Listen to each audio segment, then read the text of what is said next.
Okay, good morning, everybody. I guess it's good evening. It is 8 o'clock and it is Sunday, and I am back.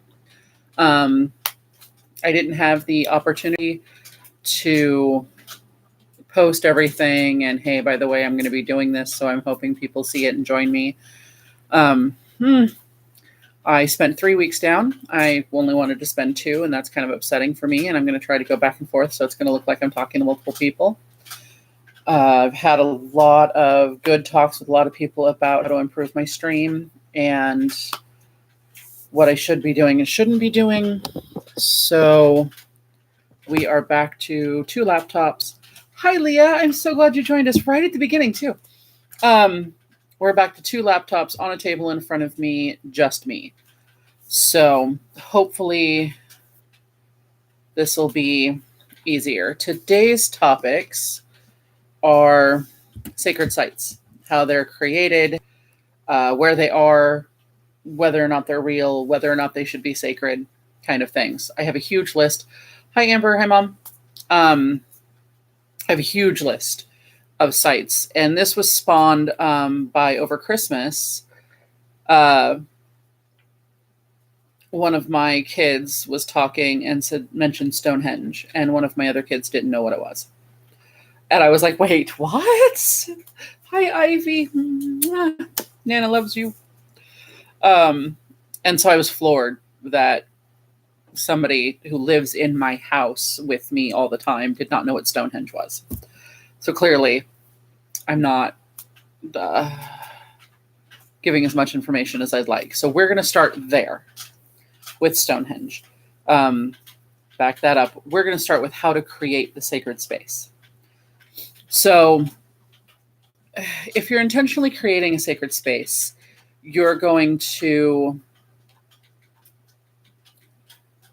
bring out your tools and call the corners. We've done this for ritual a couple of times on these streams now. And that's one way to create a sacred space and then let it go. It doesn't always have to remain sacred. If you do that enough times over centuries and centuries, sacred space builds. So Stonehenge is one of those places. It is a prehistoric monument in Wiltshire, England, 2 miles west of Amesbury. And its original function is lost. Nobody really knows what it was. Druids in England still use it for ritual. To this day, you can actually, it's amazing. They have it mostly on websites. You can watch their Beltane ritual and their midsummer ritual. I will try to link if I can find it. It is super amazing to watch. I got to watch it one year. So that's really cool. And we don't really know how it was built as the site itself, those stones, the ring of stones, there's 25 stones all together, and it weighs like 2 tons. Hi, Karen. So, like I said, its original purpose was lost, but it is still used for ritual amongst the Druids in England. It is possibly a calendar to mark the 13 months of the year, and it's used in many, many English legends. So how that space becomes sacred is if an entire nation of people think it's sacred all the time for centuries upon centuries, eventually that energy just sinks into the place itself. So all the places I'm talking about today will be that, and I have a pretty long list. Not all of them are traditionally real. So Stonehenge can be tied to the Arthurian legends. It can be tied to a lot of the Celtic legends. And Maryhill, Washington, which will be a field trip. If everybody wants to go, please put comments in if we are planning a huge trip or if I'm just planning like 4 or 5 people. Maryhill, Washington stands a replica of England's Stonehenge.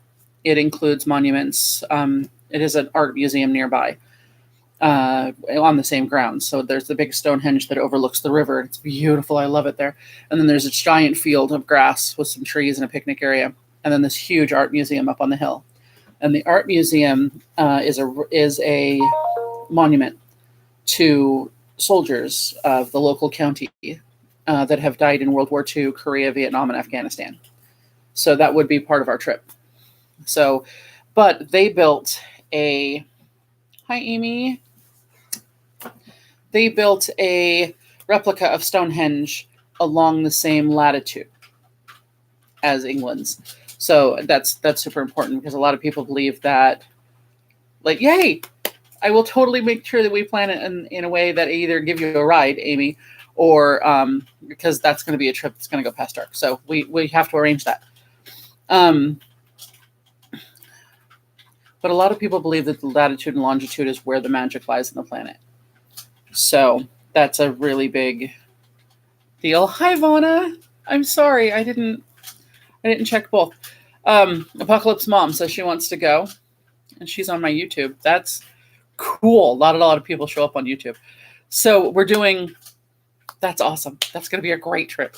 We should plan like 3 of them. Okay, I'm sorry. I'm going to pull back here for a minute. I got very excited about Stonehenge. So I've been to Mary Hill once before, and it was a glorious experience. It was really awesome. You can petition to actually hold ritual in Stonehenge. And that is super awesome, and I really want to do that. But that is you have to get permits and do things, and I will figure out how to do it and see if that's what we're going to do, or if we're just going to go up and have picnics. The next spot on my list, I got a lot of this list from eclectic sources, so bear with me. The next spot on my list is the Pillars of Ashok. Now, if you look this up, it's actually spelled Ashoka, but I've always heard it pronounced Ashok. And Ashok was the emperor of India. He lived from 268 to 232 BC. He was Buddhist or Islamic or both. Not really sure how. I'd have to do way more research into his life. But the Pillars of Ashok, there are 20 that still survive, although there were a lot more when he was alive. He put them up at Buddhist monasteries and sites that were important to Buddha and were destination of pilgrimages. And the pillars themselves are these large columns, and on the top they have animals.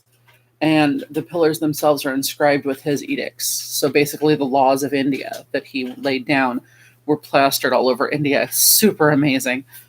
And they are still the sites of pilgrimage. And people go there and meditate, and it's really awesome, and it's on my bucket list. I'd love to see just one pillar of Ashok. It'd be so cool. That, Apocalypse Mom, is a trip we should do. We can't make Coachella work. We're going to go to India. So that would be amazing. But someday. And if you have questions about these sites, please put them on. I have a list of where the Pillars of Ashok are. Like Delhi Topra, Delhi Meerut. I cannot pronounce a lot of these places, but I will put it in the Facebook chat, so it's in the Facebook chat. I'm going to link it in there. And these are where the current 20 ones are, so that you can see them and maybe look them up, see what happens. I don't know. I'm new at using the chat. I don't know. It'll be fun. Okay, my next list is Machu Picchu. And that was a lot more fun and harder to look up than I thought. I have a lot of esoteric stuff on my list that I was like, how am I going to find information on that? And Machu Picchu was the hard one. So I have very little information, which really irritated me. It is the ruins of a lost city. Which is, I don't know why they call it the Lost City, because if you find the small farms in the area and go, I'm looking for Machu Picchu, the boys will take you there. The children play there, which is how the archaeologists found it. But it sits on top of a mountain, and on top of the mountain is 3 holy sites. And then down the mountain are farms in steps. Like they carved the steps into the mountain and did raised gardens, flower beds. And the 3 temples are I'm going to try to say this correctly, Intihuatana,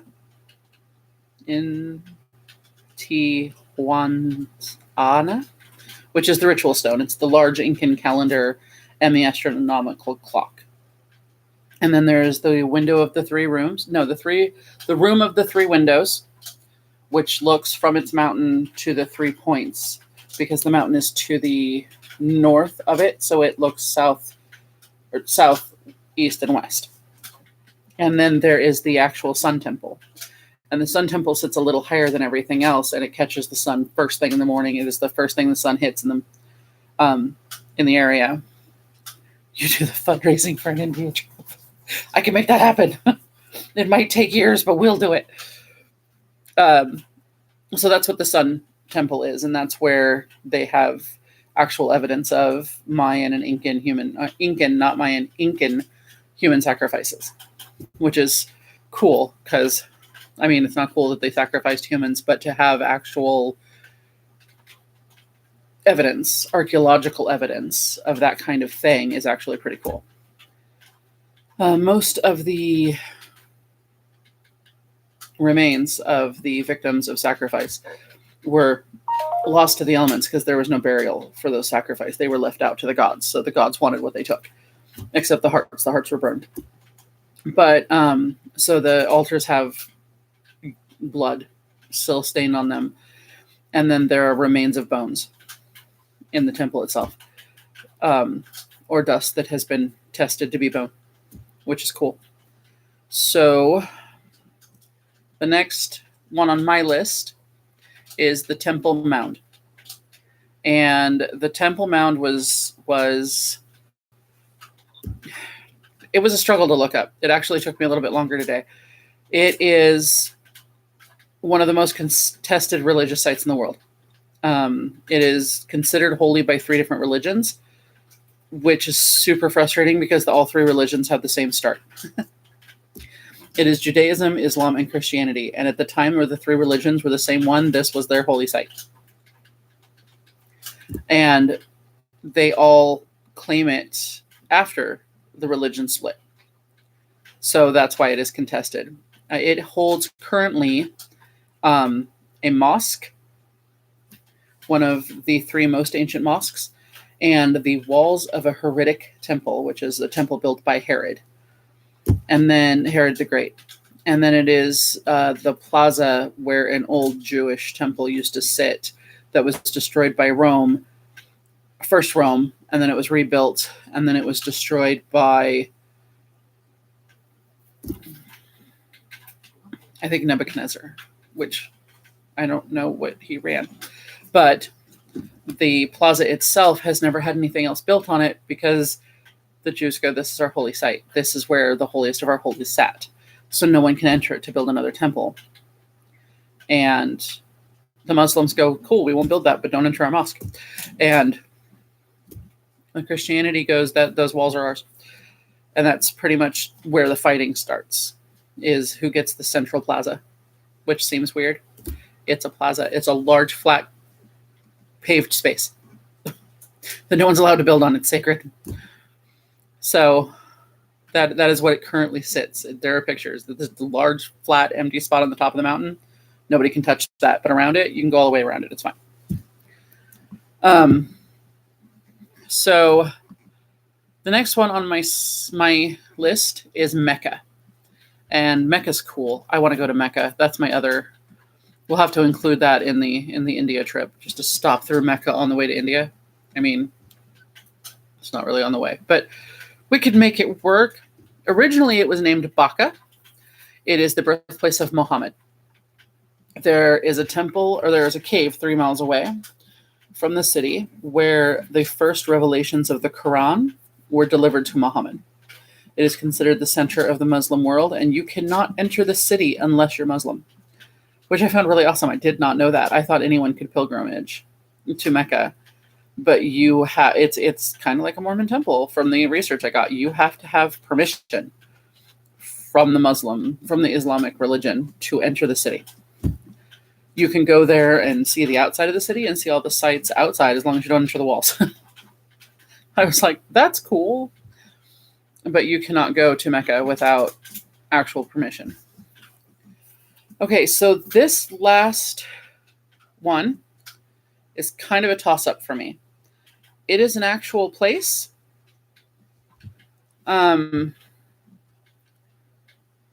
Oh wait, I have one more that's an actual place, and it's called Dash Kasan, and this is tied to the other one. So Apocalypse Mom and I had a conversation about something called the Petrified Dragon Temple, and whether or not it was the entrance to the nine heavens. And the answer is no, it is not. The Petrified Dragon Temple is actually in Iran. It was originally a piece of Babylon, and it was a temple dedicated to the god Mithras from the Zoroastrian tradition, which is Babylonian, became Judaism. Zoroastrian is very confusing. But it has these three temples or three caves. It's a complex of three caves. The cave entrances are not connected, but they are further into the cave. And the cave entrances happen to coincide with compass marks, which is cool. However, it is now, it is what was in ancient Persia, and it is known just as the Dragon Caves, or the Dragon Caves of Dash Kasan, which kind of means Dragon Cave, according to what I've read. So it's called originally Dragon Caves because they wind like a dragon would into each other. So on the outside, the kings of Persia have had carved in them dragons. So on the two sides that actually face out, because the third side is still attached to the mountain.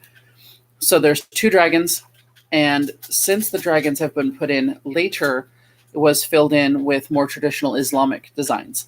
So like the flowers and the tools and things that carry along in Islam. The reason this is connected is there is a mountain range in China. In fact, it goes across most of mid-China and is called the Kunlun Mountains. Kunlun Mountains. It is a mountain belt, and the name comes from the ancient myths of China. It is in here that is either, which was really fun because they're like all three. It is either believed to be the location to the entrance of Shangri-La, which I'm going to get to, or the gateway to the nine heavens in Chinese myth. One explorer said that he found a gate that led him to the emperor, to the Golden Emperor's Jade Palace. Golden Emperor's Palace of Jade. So the problem with Chinese myth is that... Hi, Sandy. Thank you for joining us. The problem with Chinese myth is that could be an ancient emperor that time is forgotten. That could be the emperor of the Chinese heavens, because Jade Emperor, or the Golden Emperor, or could be the Jade Emperor's rival. There are so many names for the king of the Chinese celestial kingdom that this explorer, writer, poet could have been just met some old man in the forest who happened to have a lot of jade in his house. Who knows? And made a story out of it.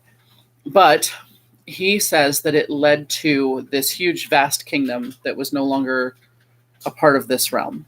That he walked through these gates and was transported to a different heavenly realm where he got to sit for, I think he said that he sat for 3 days and explored the kingdom, and then he came home and he had lost like 3 years. And then other people, other poets and explorers have said that they explored the Kunlun Mountains and found a valley with a entire city of people, well, town of people, village, I guess, who had gone there to escape the troubles of the Qin dynasty, which is before Christ, and the writing was in like 300 AD. So evidently this valley makes you immortal. But this valley is cut off from the outside world, and they don't allow people outside. They don't allow outsiders in because you bring out the troubles with you. So, and once you're in, and if you want to leave, that's cool, but you can't come back, kind of thing. Kind of like Brigadoon, which I did not put on my list. I should have. So that's kind of where I'm at there. So I don't know the Kunlun Mountains. I don't know if it's supposed to be the entrance to heaven or the realm of the gods or just Shangri-La. Because some legends, and Shangri-La is vast. Like the earliest writings found are from 265 AD, or I'm sorry, 265 BC. And it's from early poets and writers who describe it as an earthly paradise. Folklore says that it is a valley cut off from the outside world that just lives in peace and harmony with itself and the world and the earth. Not the world, the earth. They keep everything simple. They only use what they need, kind of thing. Sounds amazing. They had Wi-Fi. I need my internet. But that's the idea. And then others talk about Shangri-La being the entrance to the nine heavens. Others talk about Shangri-La being this earthly paradise where if you reach a certain level of enlightenment, you then get to go on to heaven. Others talk about Shangri-La being, you can only go there if you're dead. It being the actual afterlife. So Shangri-La is hard. There's a lot of legends about it. But most legends will absolutely tell you that it is totally in the Kunlun Mountains somewhere. Of course, that stretches halfway across China. So if you have a lot of time on your hands and a lot of money, you can totally go search the Kunlun Mountains for Shangri-La. That is not on my bucket list. That seems like a lifetime achievement there. So the rest of my sacred sites are quote unquote fictional, depending on your belief systems and how that is. I see that we have 3 people viewing on our YouTube live stream, and I know one of them is Apocalypse Mom, but the other 2 have not said anything to me. And I don't know if that's just because my chat decides not to do that, or if they're not talking, and that's fine. But I noticed I have viewers. Facebook, which is why I do Facebook too, keeps the chat up and tells me who's joined. So, hi Ren. That's helpful. So let me know. Input is great, because if I will just sit here and chat and babble, and then I never know whether or not people are actually listening, watching, caring. So please let me know. Okay, so I'm going to move on to the quote-unquote fictional part of my speech, rant, presentation. And I am starting with, because we already went over Shangri-La a little bit, I'm going to start with Tir na Nog. I love Tir na Nog. I love the stories of Tir na Nog. There was an old TV show called The Knights of Tir na Nog, and it was about 4 teenagers who suddenly became fairy knights, and they didn't know, but they were like whisked away to Tir na Nog and asked to help save the world, and it was super awesome. And it got me interested in Celtic legend, which is the point of the show, I believe. And each of the knights had an element, and it was very cool. Like one of them controlled fire, and the one controlled air, and et cetera, et cetera. Super awesome. But Tir na Nog is otherwise known as the Land of the Young, the Celtic underworld, heaven. It is ruled by the Irish god of the dead, whose name is Manam Lir, and it's the basis for many Irish legends. There is a legend about a man whose name is Connor, whose wife is the daughter of Lir, and she came and got him on a horse that could ride across water and stole him away and took him to the underworld. It's very Hades and Persephone. There's 1,000 of these legends. Other names for Tir na Nog in other Celtic cultures, because this is the great thing about the Celts. and the Gaelic cultures, the Gaelic tribes, is Tir na Nog in one place, is Onwin in another place, is High Brazil, it is Avalon, it is Fairylands, is the land of the Fae, it is yes. And you can get people talking. And when I did this research, it was really fun because I looked up Tir na Nog and that had a link in it to Onwin. So I looked up Onwin and that had a link in it to Tir na Nog. And so I kind of went back and forth there for like 10 minutes. And the legends were exactly the same, but the names had changed. Like in Onwin, it's not Connor, it's Angus. And I'm like, okay, so if you get a bunch of Celts in the room and you start talking about Tir na Nog, some of them will go, oh, you mean Avalon? And some of them will go, no, you mean High Brazil. And then they'll change names, and then the god's name is changed, but it's all the same legend. You kind of see this in Greece and Rome, the difference between Hera and, oh, I can't do that one because of Juno, or the difference between Zeus and Jupiter. But you don't, Ares and Mars. But the differences are like age. Like Greek, they're all young teenagers, rowdy, we're going to go do stupid things. And then Rome, they're businesslike and older and mature, and we don't do those things anymore. But the Celtic gods just adopt the culture of their land. So where the Irish are drunken rabble rousers and we're going to cavort through nature, the Scots are violent, angry, and stab each other all the time for no reason, and still drunken rabble rousers, while the English are kind of uptight and everything has to be about proper etiquette, but that never happens anywhere else. But all the legends are the same story, just from these different aspects. And they all have just different names, but the same things happen in these stories, which is super fun for me. And I'm still eating my dinner, and I'm so sorry, but I'm really hungry. And for Apocalypse Mom, that was absolutely cornbread. We had lunch together.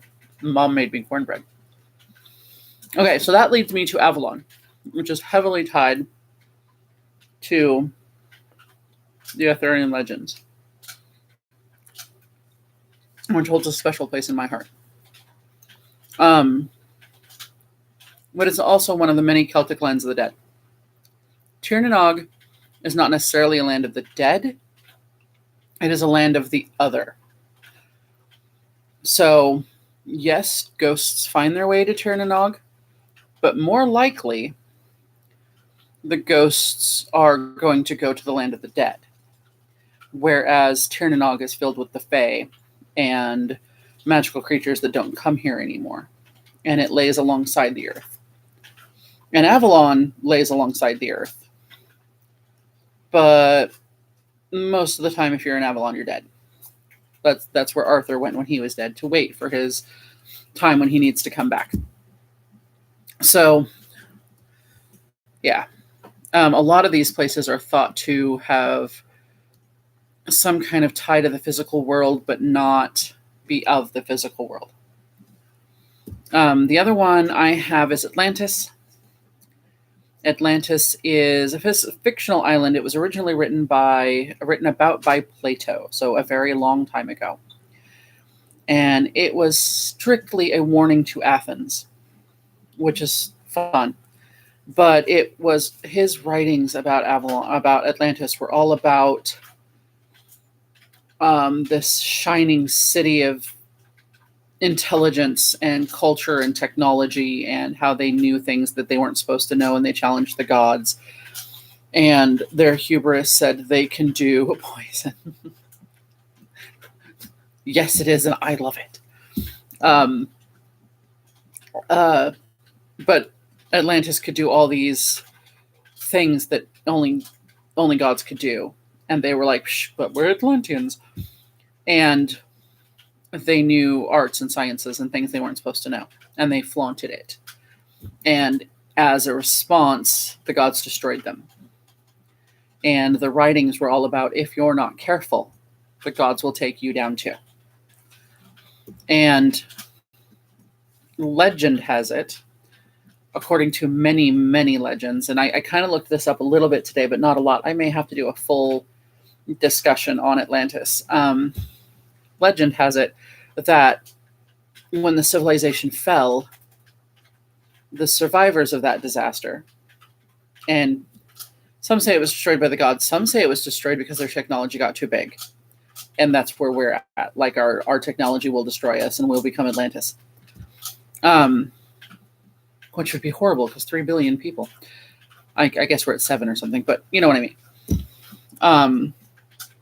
So the idea is that the disaster happened and their civilization was destroyed completely, whether it be by the gods or their own hubris. However, they fell and their survivors are sought refuge in other ancient civilizations, mainly the Gaelic tribes, the Norse tribes, the Egyptians, some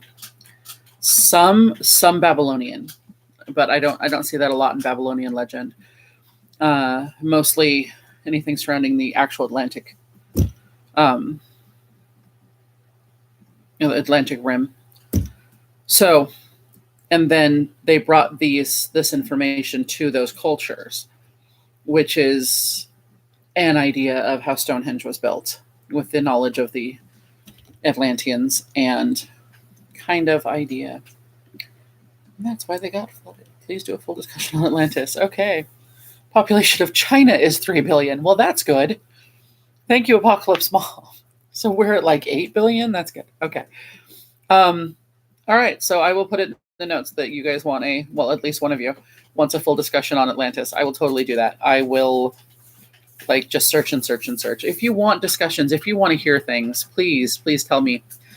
I've got a couple more here and then I'll talk about what I'm going to do in the future. Oh, I only have one more. Well, I guess it's 2, but so my last one is Yggdrasil.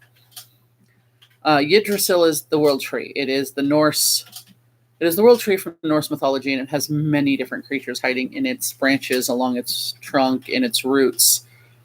Its roots delve into 4 different wells that mark the 4 elements and the 4 directions, but also are the well of memory, the well of time. I don't remember the other 2 right off the top of my head.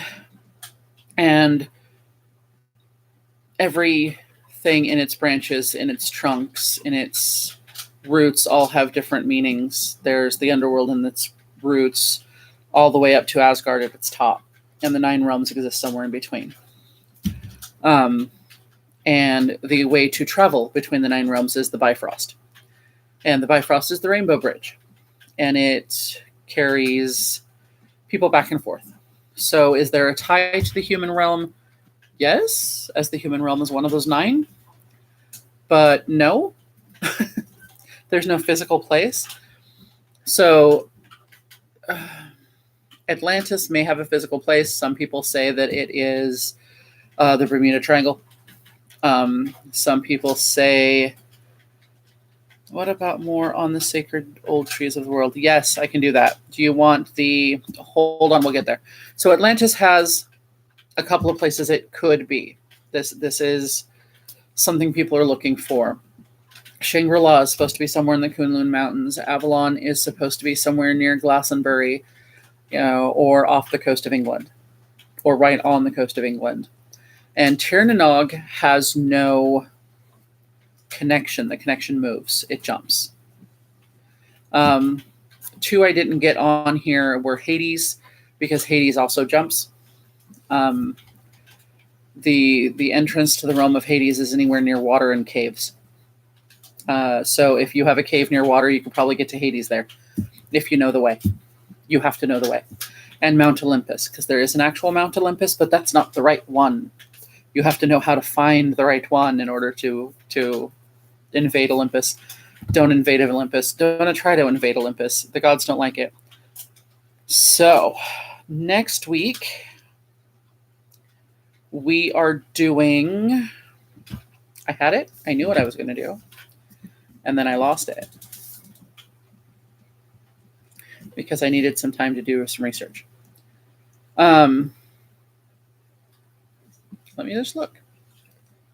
I have two computers in front of me, and I'm sitting on my phone trying to figure out how to look up my website. So look at me, I'm intelligent.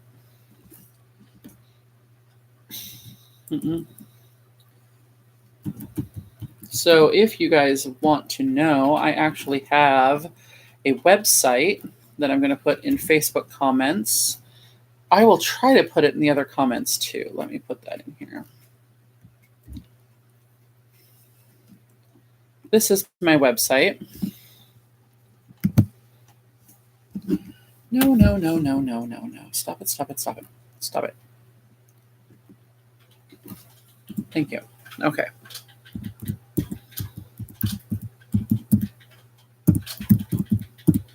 Sorry for the pause there. That should be a link to my website. And it has on it a blog. And in that blog so it has home and then gamer, which is a link to my SideSeat Gamer website or YouTube channel, SideSeat Plus YouTube channel, where you can get all of these discussions if you want the old ones. And then SideSeat Blogger, where I put my information for what I'm going to be doing soon. Or I just talk and ramble at you, which will happen. It is updated on Mondays. So tomorrow, after I do this.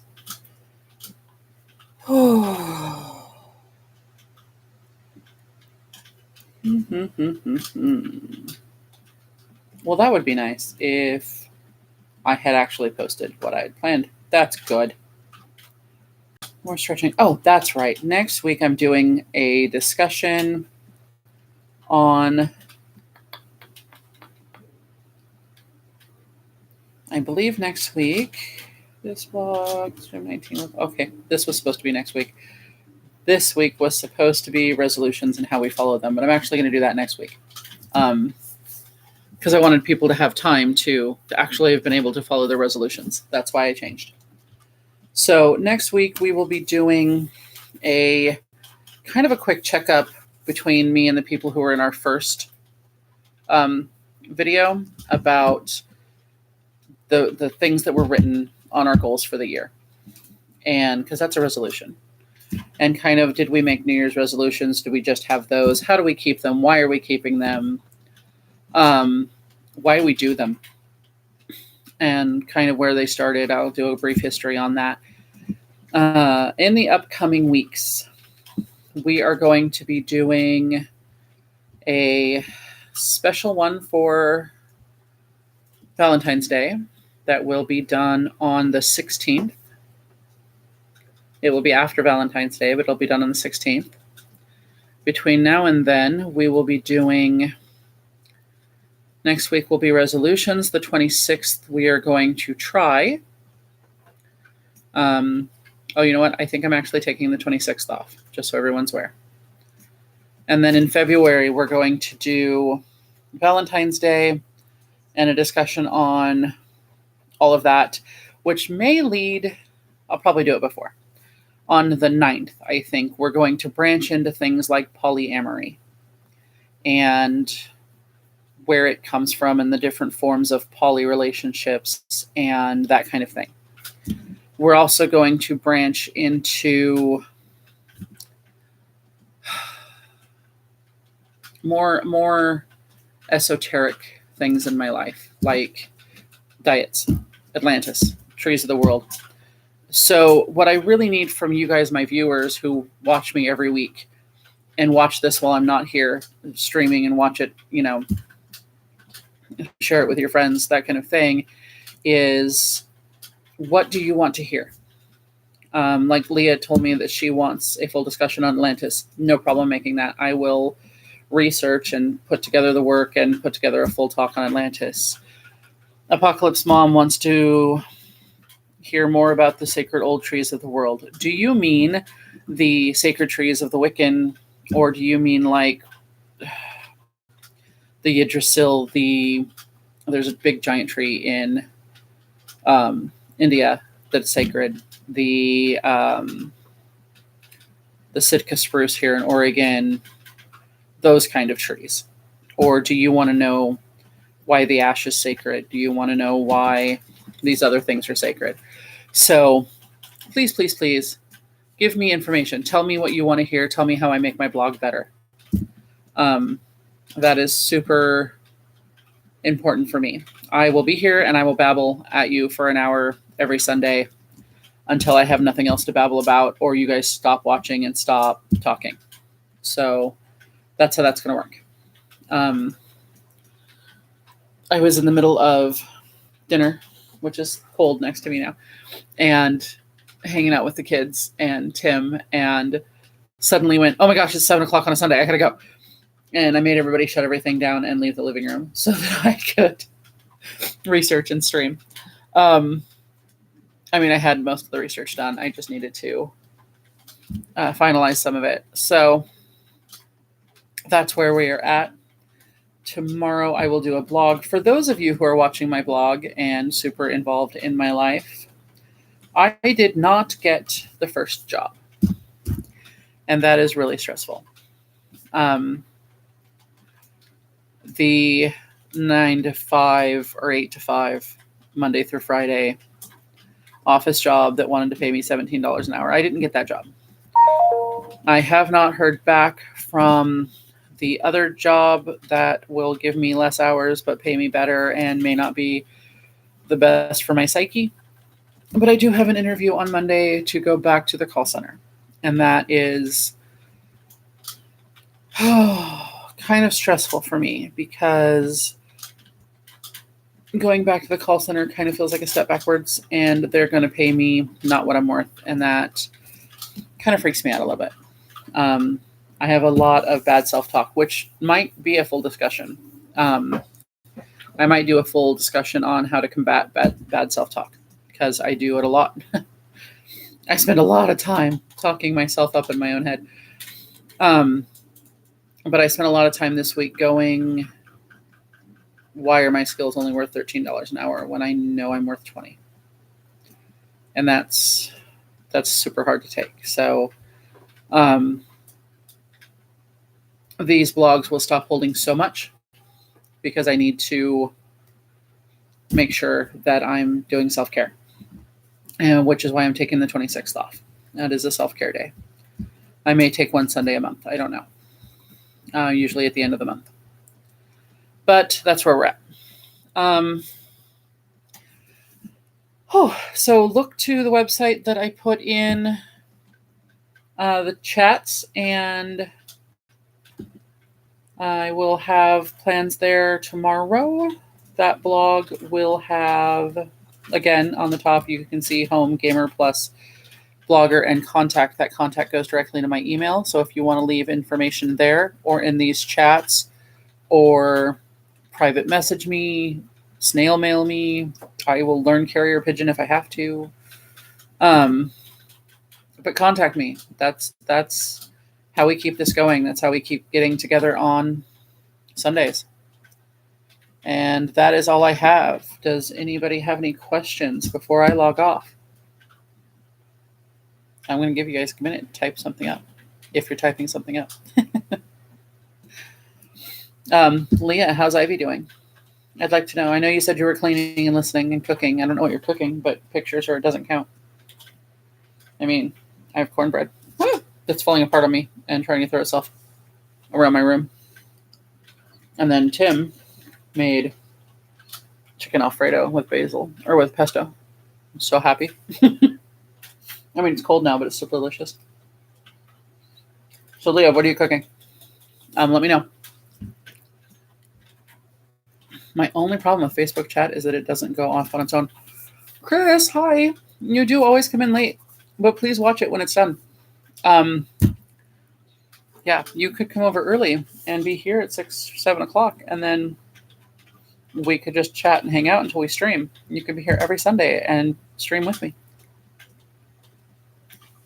I'm just saying. Anyway. Okay.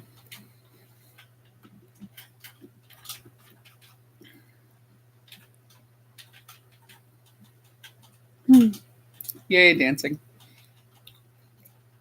Okay. Good night, Apocalypse Mom. So for everybody else, like, subscribe, hit the bell, spread the message, tell your friends, boost the signal. Can't stop the signal, Mal. Get the word out there. Thank you very much for joining us tonight. I had a blast. I hope you guys had a lot of information and that you liked the video. And I love you all very much. And I'm super, super happy. And I will see you in the next stream. I will write in my blog tomorrow. You guys have a good night.